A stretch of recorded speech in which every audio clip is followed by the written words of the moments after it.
case where there seemingly are no good options, but we, as you'll see, I guess I won't give it away, but you'll see what happens. So, Hail Mary pseudoaneurysm closure, I have nothing to disclose. We'll just get right into the case, given we only have 5 minutes. It's a 78-year-old woman with a very complex history. We'll spend a little bit of time on this. Initially, in the distant past, had severe AS with an ascending aortic aneurysm, ended up getting a surgical aortic valve with a 21 millimeter Magna bioprosthesis, as well as an aneurysm repair that was primarily just a resection. They didn't have to put a graft in. That was back in October. Also has AFib on warfarin with a prior stroke and a DVT and a PE while on warfarin, so her INR goal was a little elevated a little bit beyond the usual 2 to 3. 1 month post-op after that surgical aortic valve, she presented with an acute type A aortic dissection and ended up needing emergent surgery with a 30 millimeter hemishield graft via circulatory arrest and ended up undergoing a hemiarch replacement. Intra-op, they found a 1 centimeter tear adjacent to the aortotomy suture line in the right anterior ascending aorta. That's important later.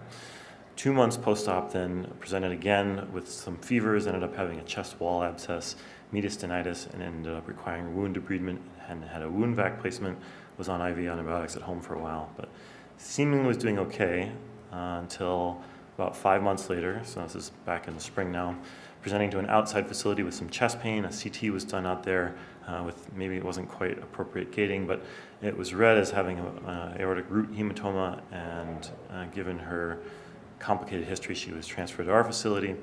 We repeated the CT and we saw a large anterior contained aortic root rupture with a pseudoaneurysm. And this was so large that there was compression of the distal aorta as well as the carina. So we initially consulted cardiac surgery. A second reduced sternotomy was felt to be too high risk for this patient who was already pretty ill, potentially with an active infection. And so they consulted us to see if we have any options for percutaneous therapies. Chest x-ray, mostly notable just for the widened mediastinum. And then a CT, this was at our facility, showed about a 12, 13 millimeter neck or so with a very large pouch here for where the pseudoaneurysm is. Also of note, the aorta was quite tortuous, and so we took that into account in procedural planning. A transthoracic echo here shows some flow communication into the large pseudoaneurysm, and just another picture of that, again right there. And so we had a big meeting to plan on how to approach this. It was felt we would be trying to close a large contained root rupture with a pseudoaneurysm that had a relatively small os via the transfemoral retrograde approach, noting that the aorta was quite tortuous, and so both support and catheter lengths would be important to consider here, with the plan to approach the pseudoaneurysm carefully and then try to get a wire in there, deploy an occluder device, an ASD occluder device, potentially close it off, look for interaction with the coronary ostia, and do this all under transesophageal and fluoroscopic guidance. I have a cine film at the end here which shows this a little bit better, but you can kind of appreciate there's a large pseudoaneurysm there. And intraprocedural TEE with, this echo's not great, but you can see there's some communication into the pseudoaneurysm there. We were able to get a wire into the neck, so this was very difficult. 12 French right femoral access with a dry seal sheath. We ended up having to put in some long sheaths to aid our support.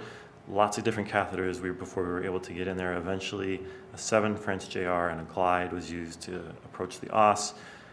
Switched that out for a super stiff wire that we pre-shaped to look at whatever we thought we could make it as big as possible. Eventually tried to get in there with a torque view sheath, and that wouldn't, it was too short. Ended up getting a flexor shuttle sheath and having to kind of just push a lot before we finally were able to get all that in there. So it's a little bit of a puzzle. Some nice echo images with the super stiff wire in the pseudoaneurysm right here, down at the bottom of the screen. And after just a little bit more work, we were able to deploy the ASD occluder device, which is in position here. Before we released it, we did have our sonographer take a peek. And there's just some nice images here of us pulling the device into place here. Do that once more. We did do an aortogram afterwards and showed that immediately the flow into the pseudoaneurysm was already decreased. And after deployment, we checked with color Doppler that also showed decreased flow. Still attached at this point, everything looked good. We did a quick coronary angiogram. It didn't look like there was any interaction with the coronaries. And so we released it, and this is a nice summary. So this is pre-deployment. You can see the flow into the pseudoaneurysm here. Wiring. This is a little bit better picture of just how large that pseudoaneurysm was, and then post-deployment, you can see the flow has decreased significantly. And we'll go to the next slide here. We did get a CT post-op that already showed some thrombus forming, and it looked like the device was in good position. Just kind of a nice 3D image with the device in place. And so in summary, we were able to get there after some difficulty navigating to the OS, but with some equipment changes, we were able to get there. Deployed a 16 millimeter AST occluder device. The flow was decreased already as soon as we deployed it, and the coronaries did not look like they were obstructed. So a couple good learning points. Obviously, there's not a ton of data on this just because it doesn't happen all that often. It is pretty uncommon with a high morbidity and mortality if you do try to approach it surgically. We were able to get a nice result with the percutaneous approach. 2D and 3D TE echo with color Doppler played a key role in this, obviously, with a great thank you to our imager, Des J in this case.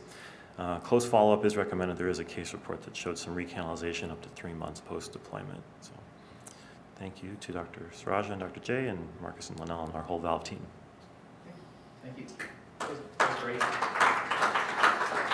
Could you just comment on how you decided on the size of the AST occluder? So on CT, it looked like it was about 13 millimeters, and even with that, we did have a CT that showed there was still some flow afterwards, but we just tried to get as big as possible in there to close it as best we could. Was there any concern about oversizing and rupturing?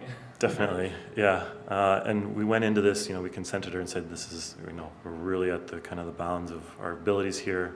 She was okay with it. She wanted everything we could possibly try. So fortunately, we had a good result.